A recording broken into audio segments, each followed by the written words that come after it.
Hey guys, what is going on? In this video, we're talking about how you can take awesome photos and get those epic shots while you're out traveling.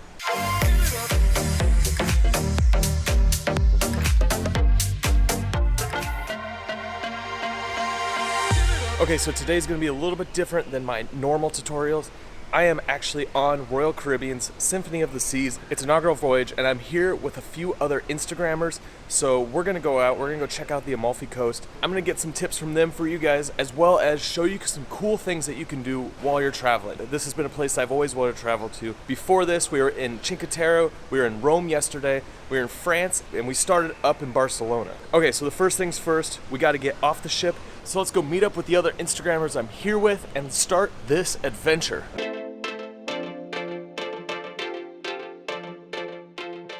All right, so I just met up with the other people and there's a giant parade going on. Let me introduce everyone that's on this journey. So we got Madeline and we got Megan. They're gonna hang out. I'll put their links down below so you can check out their Instagrams as well. And then we have this guy drinking the giant coffee. Say hello. This is Jordan. Hey. Hey, what's up? So make sure you go down. I put all their links in the description below. Go check out all of our Instagrams so you can see the different styles of photography that each of us do. All right, we got a private car for the day. Check it out, Mercedes. Nice, I like that. All right, so we're on the Amalfi Coast here. We're driving up and down the coast. One of the key things about doing travel photography is just researching your location before you go there. So you need to have an idea of where you're going, maybe get some photo ideas, look at what other people have shot, because you don't want to get somewhere and not have any idea of what you're shooting and not have the gear you need, not be prepared right. So just do a quick research and that will give you some idea of what it is that you're going to be shooting and what you're going to encounter when you get to a location.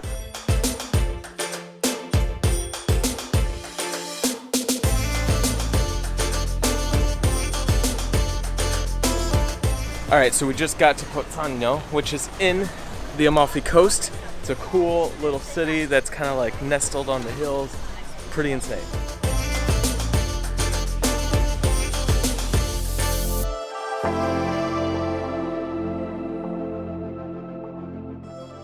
So one of the questions we all get is what camera we use, what camera should you be using? The thing is, no one camera is the perfect camera to shoot travel photos and all those awesome photos you see on Instagram. They're shot by a bunch of different cameras. I'm shooting on the Panasonic GH5, Doran's on the 5D Mark IV. I'm on my iPhone. Megan and Madeline are both shooting with Sony. We cross the whole range of cameras of what you can shoot with. A lot of stuff you'll even see shot on things like GoPros. So you just gotta find the camera that works for you. Take into consideration some of the other things I'm going to talk about in this video, and because space is a big thing, so you don't necessarily want to be carrying a massive camera with you. Sometimes just like a GoPro, all you're going to want to take.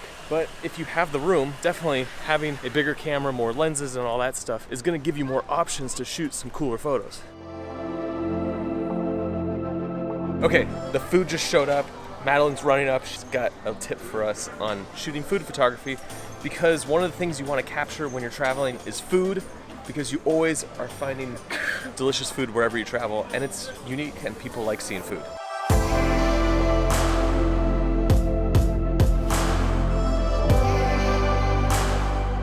Okay, so to take food photography, always shoot food in natural light because that makes the color really pop. And use the element of 3. So have 3 major pieces on the table, and that will be the focus point. And then put a small element around for composition.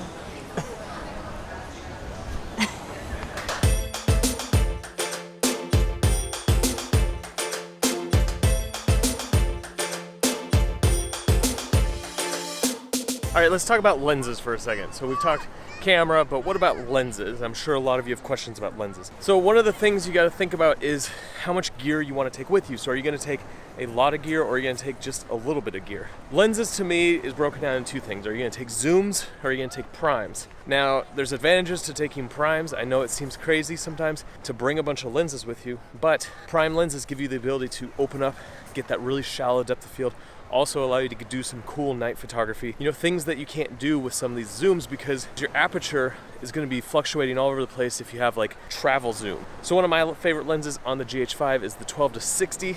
I can put that on my camera. It's actually what I'm shooting on right now. And basically that is my lens that I keep on for the entire trip. Now the issue is it's a 2.8 to 4. So you don't have a consistent aperture all the way through. That 2.8 isn't as wide open as, say, my 85 that I brought with me, which is a 1.2. So you have to think, how much gear do you want to bring? For my Mexico climb, when I did that trip, I literally only brought this lens because I had to reserve weight. On this trip here with Royal Caribbean, we're going, all over Italy. I'm able to bring a lot more gear, so I have this lens, but I also have my 8-18, my 42.5, my 12, and my 25, which is an equivalent to a 24, 50, and 85. But basically, if you can carry more gear, the primes give you more ability to get some cooler shots, something a little different. They're also a lot sharper than, say, like a travel zoom. Something to keep in mind when you're planning out your trip and what gear you're bringing.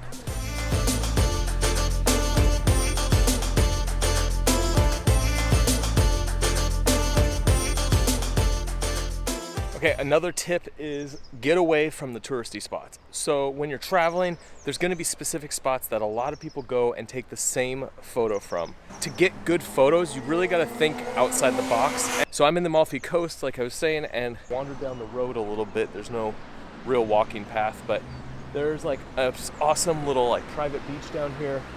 I'm getting some cool photos of it. It's something definitely off the beaten path. I'm gonna start working my way back because I only have so much time. And that's an issue when you're traveling, is that you gotta make sure that you have enough time to do everything that you wanna do and not let taking photos become the only thing that you do. This is amazing here. This is definitely a spot you should travel to.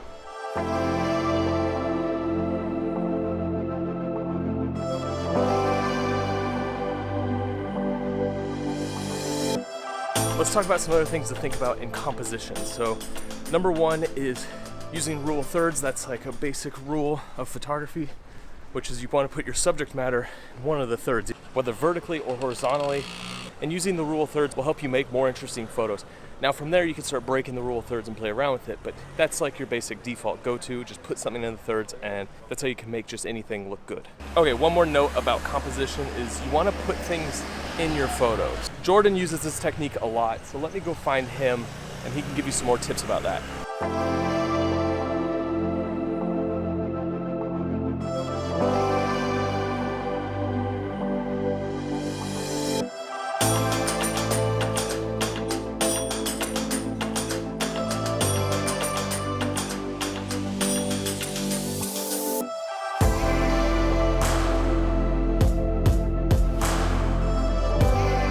All right, we just got back on to the ship.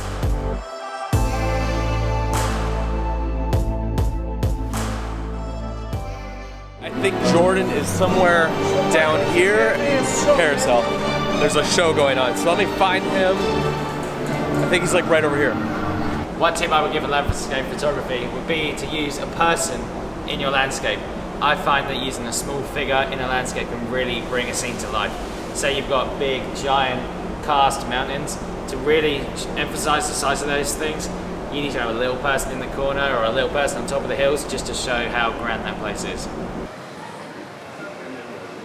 And another tip for photography, this one is all about drones. I love flying drones and I love using them in my photography. So when you're flying a drone, make sure that you get unique perspectives from the sky that you can't get with a typical camera. Instead of just getting that traditional shot of buildings in the same direction that you can get from just standing on the cliff, fly the drone out, get a unique view, a higher view, maybe a straight top-down view, something that is different and that you can only get on an object flying in the sky. If you want more tips on drone photography, I'll put a link in the description to a video on that. All right, I have one more tip about perspective for you guys. You always got to find a unique perspective. And what I mean by that is most people hold their phone or their camera at eye level right here, just like this. So when you're trying to take photos, try to get your camera and get it away from this position. So put it low on the ground so you can see the ground in your shot. Put it like over in a tree, put it over a railing, put it somewhere that takes a little more effort than just holding the camera at eye level. So you gotta think outside of, just doing the basic right here, taking a photo. You gotta find angles, perspectives, get down low, get up high, get to the side, find all those perspectives.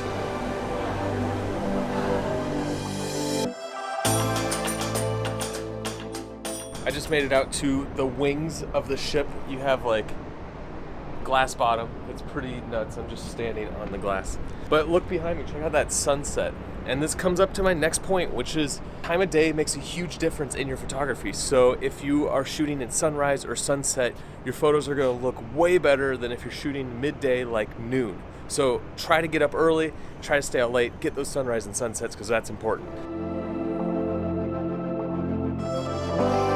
All right guys, it is now the next day. I decided to put down the camera and enjoy, and that's one of those things, I know I said it yesterday, but I'm gonna hone in this fact. When you're traveling and you're taking photos, one of the things you have to remember is that you need to put the camera down once in a while and just enjoy the experience. So I've got a few more tips today. I'm gonna go find Megan. She's got some stuff about filters I wanna show you, but I just wanna hone in that point of put the camera down, enjoy your experience because it is awesome, the ability we have to travel and experience all these awesome places out in the world, and you don't wanna just do it behind the lens of a camera. You want to actually experience it. Okay, let's go find Megan. I think she is up there on the 16th floor, and then and we'll go from there. When traveling, I really recommend the use of filters. You don't have to bring a lot, but a few different ones would really help. One of the things I use a lot is a circular polarizer. It's really helpful when you've got water in your shots for reducing reflections. It enhances the blue, and also if you time it right, you can get the sky looking lovely and blue. So it always makes the shot look awesome. Another filter I use a lot is a gradient neutral density. They come in different strengths. I usually use a 0.9 to maybe a 1.2. And what that does is when you've got a really bright sky and a darker bottom half of your photo, it will even out the shot for you, so you don't have to do as much post-processing, and it will just make the whole shot look really even. And then probably the one other one I use a lot, because I often travel to places with waterfalls, I really like using a neutral density. Again, they come in different points. 1.8 or a 3 are probably the two most common ones. So they're sometimes called a little stopper or a big stopper. And what that's great for is even on a day like today where it's pretty bright, you could probably set yourself up with a tripod and a neutral density. Probably the 3 would be the strong one, and you could actually get some lovely cloud movement in the sky, which always makes an image look really appealing. Alright guys, I hope these tips were helpful. I've got one more special tip from you from the head of social media here on the Royal Caribbean. A really cool way to do a lot of different and unique travel photography is to take a cruise like the Symphony of the Seas. It gives you the opportunity to shoot in a bunch of different locations. I highly suggest taking a Royal Caribbean cruise if that is something you're interested in. Alright, one last tip. Let's go find Natalie. I think she's down by the laser tag. Yes, there is a laser tag, and it's also an ice skating rink here on the Symphony of the Seas. Alright, let's go. My name is Nat. I am the social media manager at Royal Caribbean, and my biggest tip is to just enjoy what you do. Go out there, see the world, and capture it. That'll be perfect. Alright, so what should we do now? Enjoy. Enjoy? Enjoy. Wings? Enjoy wings? Yes. Great. Last night here, we're gonna enjoy it. That is it. Guys, I hope these tips were helpful in giving you some ideas when you're out traveling. That is the biggest tip. Enjoy the experience, enjoy all of it. We've had such a blast here on Royal Caribbean. Now it's time to go upstairs and enjoy.